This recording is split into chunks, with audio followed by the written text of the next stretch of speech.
आइए जानते हैं कि अहोई अष्टमी का व्रत हमें कैसे करना है। तो please welcome back to my channel. मैं सुजाता जौहरी आप लोगों का अपने यूट्यूब चैनल पर स्वागत करती हूं। तो जो लोग मेरे चैनल में नए होंगे मेरे चैनल को लाइक कर लीजिएगा एवं सब्सक्राइब कर लीजिएगा और बेल आइकन बटन को प्रेस कर लीजिएगा ताकि मेरा नोटिफिकेशन आप लोगों तक सबसे पहले पहुँच सके। तो अहोई अष्टमी का व्रत साल 2025 में 13 अक्टूबर दिन सोमवार को है। तो व्रत पूजा करने के लिए भी समय सभी सामग्री इकट्ठा कर लेनी है।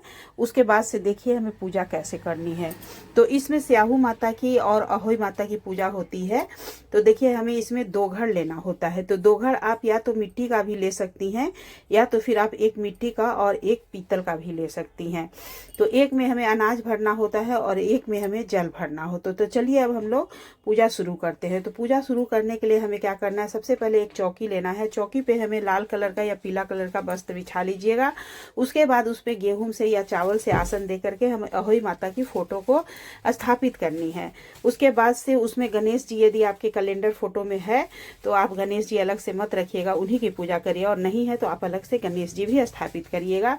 उसके बाद से हमें 2 घड़ लेना है और उसमें हमें कलावा बांध देना है। उसके बाद हमें एक में अनाज भरना है, गेहूं भरना है, आप गेहूं या तो बाजरा भी भर सकती हैं, और एक में हमें जल भरना है। कलावा हमें दोनों ही 2 घड़ में बांधना है। तो इस तरह से हमें कलावा बांध करके एक में अनाज और एक में हमें जल भर लेना है। उसके बाद से दोनों एक के ऊपर करके हमें गेहूं का ढेर थोड़ा सा लगा करके या तो चावल का भी आप आसन दे सकती हैं, उस पर हमें 2 घड़ को इस तरह से रख देना है और उसके ऊपर हमें एक छोटा सा प्लेट या तो जो भी ढक्कन होगा आपका वो रख लीजिएगा। और उसके बाद से हमें उसमें जो आप पकवान बनाई होंगी वो पकवान हमें रख देना है। तो उस दिन हमें ये गुलगुला ज़रूर बनाना चाहिए या तो मीठा पूड़ी भी बनाना चाहिए और बतासा, ये मुख्य प्रसाद हो गया। और सीजनी फल ले लीजिए। फिर हम लोग पूजा शुरू करते हैं। तो पहले गणेश जी की, उसके बाद अहोई माता की और फिर 2 घड़ की भी पूजा करते हैं। तो देखिए 2 घड़ पे यदि आप पहली बार व्रत कर रही हैं, आपके पास स्याहू माता की फोटो नहीं है तो आप इस तरह से कलावा का बना करके आप उस पर पहना दीजिएगा। और 2 घड़ हमें बहुत अच्छे से रखना है क्योंकि 2 घड़ दीपावली के बाद हटता है। तो फिर इस तरह से हम लोग पूजा करना है। पूजा करने के बाद सभी को रोली और चंदन लगा देना है। तो इस तरह पहले गणेश जी को, फिर अहोई माता को हमें सिंदूर लगाना है और सिंदूर फिर हमें अपने मांग में लगा लेना है। तो ये व्रत देखिए अपने संतान की लंबी आयु के लिए रखा जाता है, मैं पहले बताना भूल गई थी। और फिर देखिए गणेश जी को हमें, आप गणेश जी की पूजा तो हमेशा ही करती होंगी, तो जनेऊ पहना देना है। वस्त्र स्वरूप हमें सभी को कलावा समर्पित कर देना है। उसके बाद से हमें फूल समर्पित करने हैं। आपके पास जो भी फूल होगा वो फूल समर्पित करिएगा। तो यदि फूल नहीं होगा तो आप बिना फूल के भी पूजा कर सकती हैं। फिर हमें एक दीपक जला, आप दीपक चाहे तो पहले भी जला करके प्रज्वलित करके उसके बाद भी पूजा शुरू कर सकती हैं, और नहीं तो फिर पूजा करने के बाद भी आप दीपक जला सकती हैं। तो इस तरह से देखिए हमें पूजा करना है। तो गणेश जी के लिए पान का पत्ता, उस पर लौंग, इलायची और सुपारी डाल करके चढ़ा देना है। उसके बाद हमें दीपक जला देना है।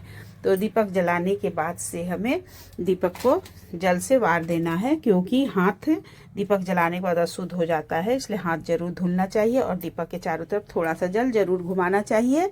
फिर उसके बाद से देखिए हमें भोग प्रसाद में आप ड्राई फ्रूट्स, गुलगुला और फिर फल, मीठा, कुछ दक्षिणा हमें चढ़ा देना है। पूजा में हुई कमियों को पूरा करने के लिए दक्षिणा चढ़ाना आता हो है। और देखिए मौसमी फल आपको जो मिल जाए, मैं तो सेव और केला चढ़ा रही हूँ और वो मीठा पूड़ी बनाई थी। तो इस तरह से हमें चढ़ाना है। और चढ़ाने के बाद हाथ में अक्षत और फूल लेकर के हमें अहोई माता की कथा को सुननी है या तो पढ़नी है। पढ़ने के बाद हमें कथा समाप्त होने के बाद फूल वही समर्पित कर देना है। फिर उसके बाद से हमें पहले गणेश जी की आरती कर देनी है, फिर अहोई माता की आरती कर देनी है। तो उसके बाद से हमें थोड़ा सा जल चारों तरफ कर देना है, बार देना है। उसके बाद से हमें माता रानी को आरती दिखा देनी है। उसके बाद हमें अपने भी आरती ले लेनी है। फिर जो देखिए सासू माँ को देने के लिए बैना इसमें भी चढ़ाया जाता है अहोई अष्टमी में भी। तो आप एक साड़ी ले लीजिएगा, उसके ऊपर कुछ दक्षिणा और श्रृंगार सामग्री रख दीजिएगा और उसे भी वहां पे माता को, अहोई माता को ठेका करके रख दीजिएगा। उसके बाद जब पूजा समाप्त हो जाए तब वो बैना अपनी सासू माँ को दे दीजिएगा पैर लग करके। उसके बाद से हमें अपना व्रत खोलना है। तो ये व्रत देखिए दिन में ही आप 12 बजे के बाद या तो 12 बजे तक भी कर सकती है, और बहुत से लोग इसे शाम को तारा निकलने के बाद भी करते हैं। तो इस तरह से हमें अहोई माता की पूजा करनी है। और पूजा करने के बाद से हमें सभी फल प्रसाद उठा लेनी है। लेकिन जो ये दो घड़ है, दो घड़ हमें नहीं उठाना, इसलिए पूजा ऐसे जगह में करिएगा जहाँ की ये दो घड़ रखा ही रहे, उसके ऊपर का आप प्रसाद उठा लीजिएगा। और दो घड़ रहेगा तो दीपावली के दूसरे दिन हमें इसे हटाना होता है। और इसका जल हमें क्या करना है कि तुलसी जी में इसका जल हमें, दो घड़ का जल हमें तुलसी जी में डाल देना है। और जो अनाज है उसे हमें अपने अनाज में रख लेना है, या तो आप गाय को या तो फिर कौवा चिड़ै को खाने के लिए भी डाल सकती हैं। तो इस तरह से हमें अहोई माता की पूजा करनी चाहिए दोस्तों। तो जिसको भी मेरा वीडियो अच्छा लगा होगा, मेरे वीडियो को लाइक कर दीजिएगा। सभी को अहोई अष्टमी की ढेर सारी